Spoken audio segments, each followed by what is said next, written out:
Deep within the depths of the ancient cities lies the history of the demise of the ancient builders. A choice, either being consumed by the skulk or made into a slave, forever to wander the end. To coexist with the Warden or be corrupted by the Descent.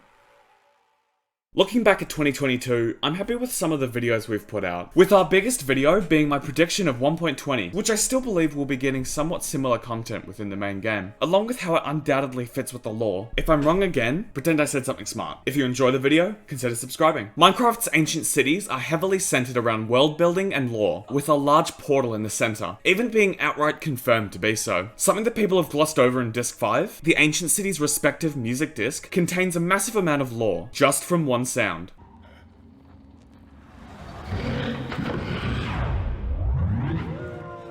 While many have skimmed over this, figuring it to be some sort of warden sound, it isn't. Far from it. The warden doesn't make that noise. It comes from another powerful entity that made people want to live in the ancient cities and nowhere else. The Descent.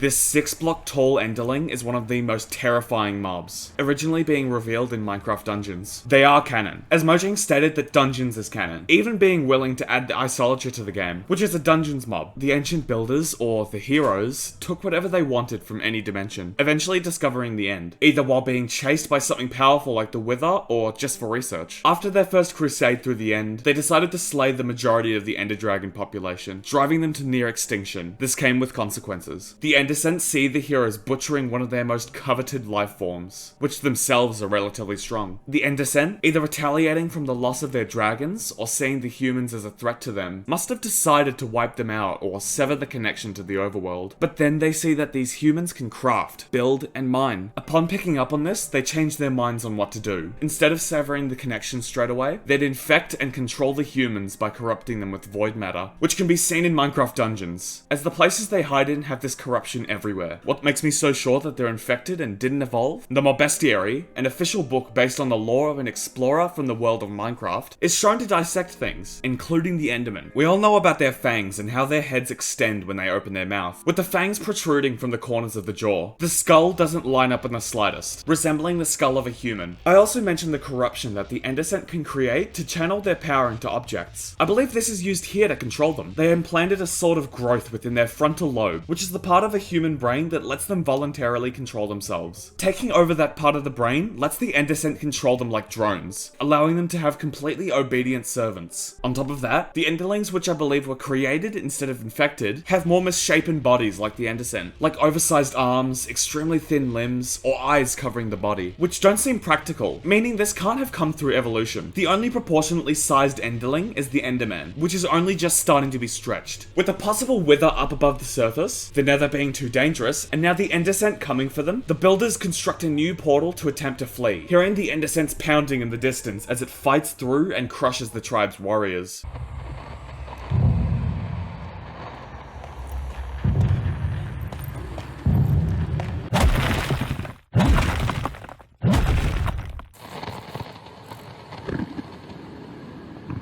Something comes out of the portal, the Warden and the Skulk, which is tempted out of the portal by the constant smashing echoing through the cave. While the Descent is also extremely strong on account of its huge hammer-shaped hands, it is very lanky and skinny, not having as much muscle and fat to be able to tank as much damage as the Warden. With this Warden taking on a single Descent, the Warden wins, being able to predict where it'll teleport to, as when Enderlings are mid-teleport, their voice distorts and echoes.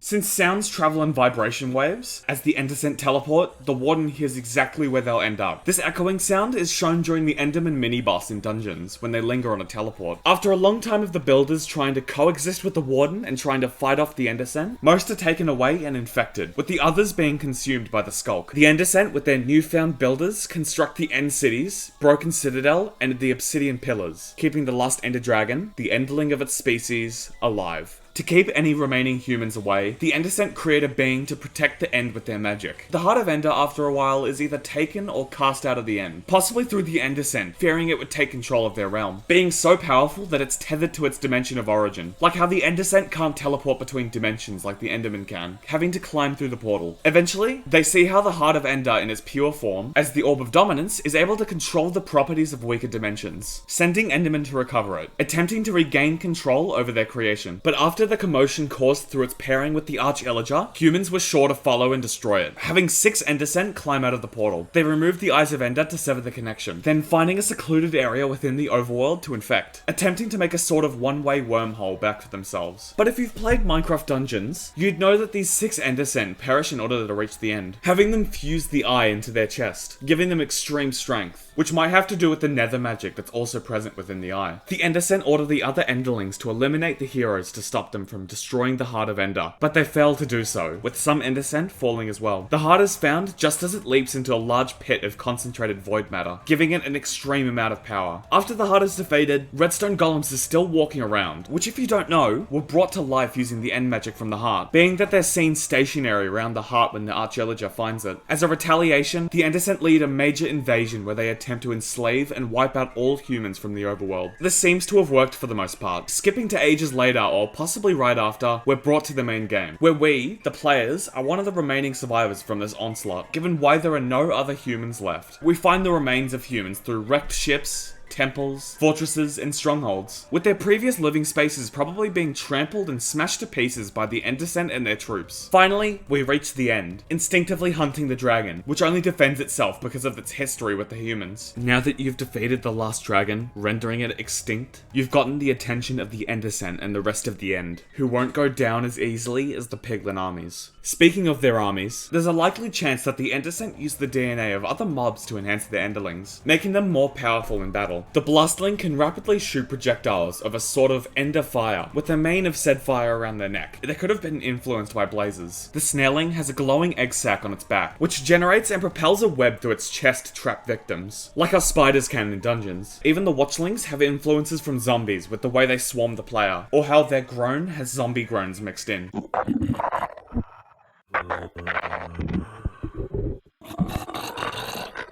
They're smarter than the average overworld mob too. The Watchlings teleport to try and attack from a different angle, or how the Snailling runs or teleports away if the player chases them, only attacking if their victim is entrapped within their webs. Even End Descents sometimes begin to swing their arms downwards to then disappear, appearing behind the player right before they hit the ground, as a way to confuse and easily defeat fighters with a slower reaction speed. Every other mob just runs up to attack blindly, but Enderlings have a sense of strategy, which is probably how they end up taking a lot of the humans down. If I'm right about these mobs and other echoing void content being added to Minecraft, what would we be getting on top of these new mobs? There are a lot more things than just endstone and chorus trees everywhere, like yellow and purple grass, 2 tree types, and multiple stone types. A new white ore could be found. Could be something like copper as a building material, but useful. Possibly new strange animals could be added for food, for anyone that gets stuck or lost in the end. Or some sort of mob that you could barter with to get items to help you escape if need be. End Descent could act as a mini-boss for the stronghold, either climbing out of the portal as soon as it's opened, or guarding the closed portal. Which if so, strongholds would need to be redone to fit the roughly 6 blocks tall End Descent. Defeating a Blazeling could yield a sort of end powder. Like blaze powder, it could be used for brewing a whole new branch of potions, or could be used to create end-themed lighting. Snailings could drop some sort of neon gooey string that could help make a stronger bow, possibly even slowing down hit entities. What about you guys? What would you guys want added to the end in the future? Let me know in the comments below. Thank you for watching. If you haven't liked, commented, or subscribed yet, I would appreciate it a ton if you did, because doing any of that helps the channel grow a ton. So, once again, thank you for watching, and have a good day or night.